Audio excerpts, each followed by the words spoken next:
I read somewhere that abstinence days before trying to conceive is a good thing.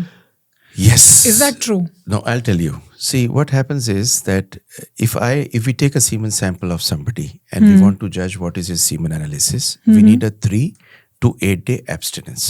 Okay, 3 to 8 days. 3 day. Why do we need this abstinence? Because that is the time when we would judge that this is the semen count of the person. Okay. So that you get a good sample. We get a good sample. Okay. Now what happens is that there are two aspects of it. The first aspect is if you stay for too long, the DNA fragmentation of the semen becomes more.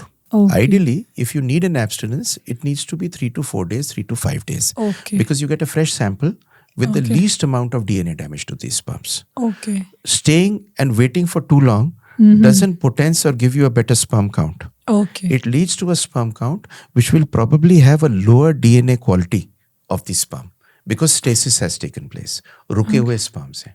अच्छा. तो ठीक 3 है. दिन से 5 दिन का अगर आप sperm रखते हैं, that is good. Okay, so इससे ज्यादा भी नहीं because damage start हो जाएगा और इससे कम भी नहीं because you'll not get enough. कम में अगर आपका sperm count बहुत अच्छा है Okay. और आप fresh sperm देते हैं तो उसमें कोई बहुत ज्यादा दिक्कत नहीं है.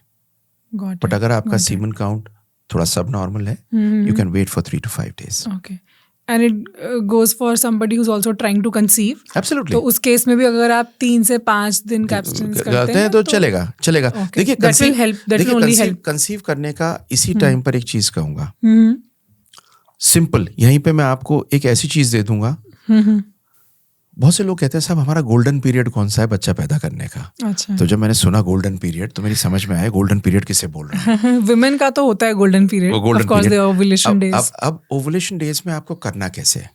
देखिए एक स्पर्म जिंदा रहता है 5 दिन और एक अंडा जिंदा रहता है 24 घंटे. तो जब अंडा रिलीज हो तो स्पर्म मौजूद होना चाहिए. राइट.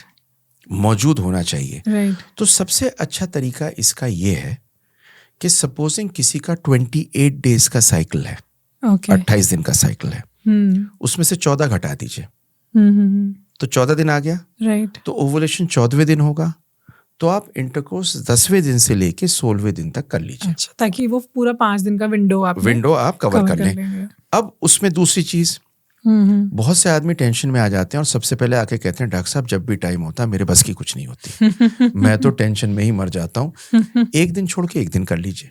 Okay. उसका रिजल्ट भी करीब करीब सेम होगा. डेली करने की जरूरत नहीं है. तो 10वें दिन से 16वें दिन के बीच में आप आपस में मिल लीजिए. And during this time supposing आपका 30 डेज है तो 12 to 18th डे मिल लीजिए. Okay. आपको 14 डेज घटाने हैं आपके पीरियड के साइकिल से. वो ओवुलेशन का दिन है. गोल्डन पीरियड है. Golden period. So doctor now let's talk about the solution part. बहुत सारी प्रॉब्लम्स हमने डिस्कस की, क्यों होती हैं, कैसे होती हैं और क्या इसके रिपरकशंस होते हैं. Thank you for watching this clip. पूरे एपिसोड में हमने और भी बहुत सी ऐसी खास बातें की हैं जो आपके लिए जाननी बहुत ज़रूरी है. अगर पूरा एपिसोड देखना चाहें तो उसके लिए डिस्क्रिप्शन में दिए गए लिंक पर विजिट करें.